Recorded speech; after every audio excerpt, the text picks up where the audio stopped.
Good morning, everyone. JR with Secure Metals with another technical look at both gold and silver. Today is Monday. Happy Monday to everyone. Monday 29th, 2013. It is 10:27 a.m. Eastern Standard Time. We did have some negative news this morning here, so we'll see what actually some positive news here for the dollar. We had pending home sales came positive here at 1.5 versus 1.1.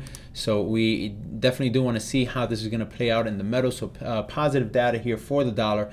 Though we had positive data for the dollar last week, the metals continued to rally. So that might be the case. And of course, like I said on previous videos, these markets have been very shady, and when you see news that will benefit one, nothing happens, and of course when you see news that benefits the other, the opposite happens. So again, a very strange market we are experiencing right now, and this is your daily chart.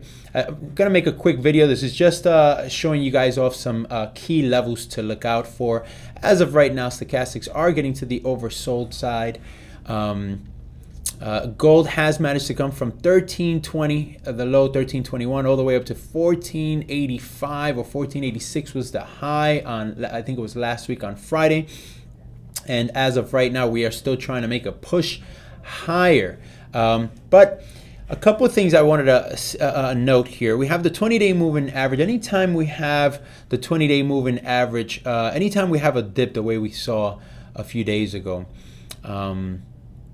anytime we have a dip that size, usually the 20-day moving average will come down very, very hard, and it'll usually hold prices down. Again, the price which went down way too fast, and now is a time of allowing the market to balance itself, because what you're going to have is a combination of people covering their shorts as well as people buying the metals. So that'll bring the metals up, and of course then you have the short-term speculators, which are anticipating maybe a move up to 1500 or maybe 1525 before coming down, before they start taking profits on those short-term moves.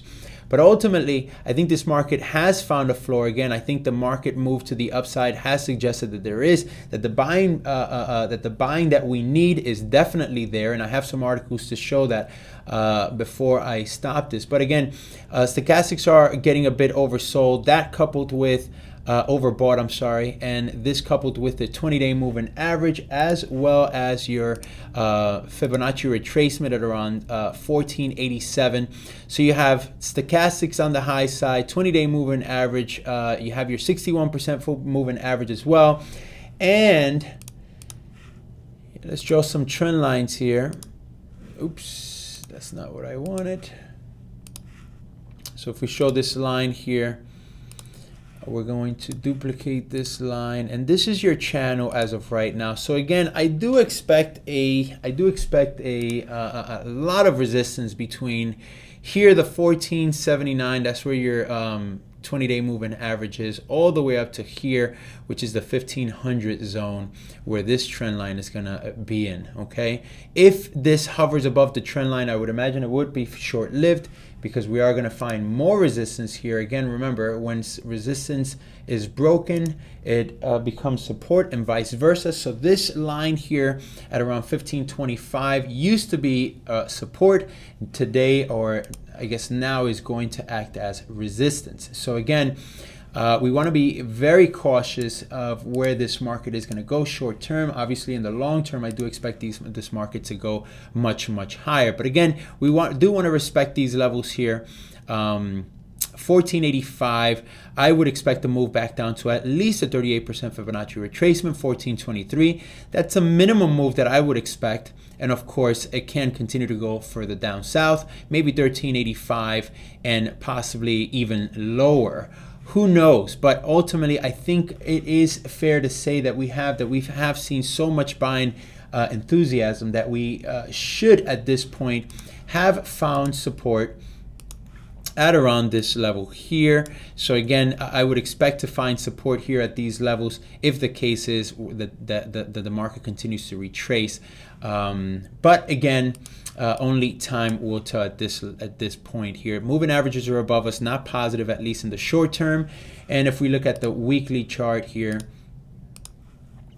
okay, positive candle here, but again, you have just a lot of resistance up here at these levels. So again, expect to find resistance between the 1485 zone all the way up to 1430. 1530, I wouldn't expect this market to really even hit 1530 within the next couple of days, simply because I would expect some profit taking here on the short term and a move back down here to at least the low 1400 area. If we look at the silver prices, silver prices, same thing really. On the daily chart here, 61% Fibonacci retracement is going to be at around 25.75. Your 20-day moving average, I do expect this to hold us down. Okay, and if it meets at the 50% Fibonacci, it could hit 25 and come back down to the $23 level. But again, I would expect to move back down here to at least 23.44. And I would expect to find a floor here between the $22 range all the way down to the $21.40 range.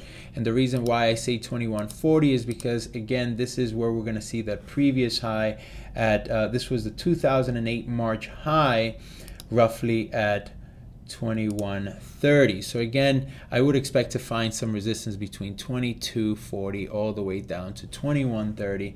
If these levels do not hold, then I would expect the previous highs now turn support, these levels to hold at around 19.46. Highly doubt it'll hit these levels, but I've obviously been wrong before. I really didn't think this market was going to go down, but I don't think I was alone on my prediction there. But at any rate, guys, a lot of buying I see here. If we look at the weekly chart is moving higher, so the weekly chart is pointing to at least 26.30 here. But again, the weekly chart is a much slower chart. And of course, the daily chart, we are finding divergences as well. So again, I would expect to find some resistance at these levels between the 25 zone all the way up to 26.50 zone, 26.40 zone, okay? Again, moving averages are above us. Stochastics are getting oversold here, but it does look like they do have a little bit more of opportunity to climb to at least $25, okay? Also, guys, before I go, I wanted to actually just show this also. If we look at the daily chart here on gold, I'll actually delete all these lines that I made previously here and get a better look at the market. But if I'm looking at this market here, the back in 2011 when we did see that big dip, the dip was really a 3 or 4 day dip, and it went from roughly 18.15 down to about 15.45. It was a big move to the downside. It was a drop of roughly 15.6%. And the move up without any interruptions, without any corrections, was a move of 9%. And I wanted to compare this to the drop that we saw here.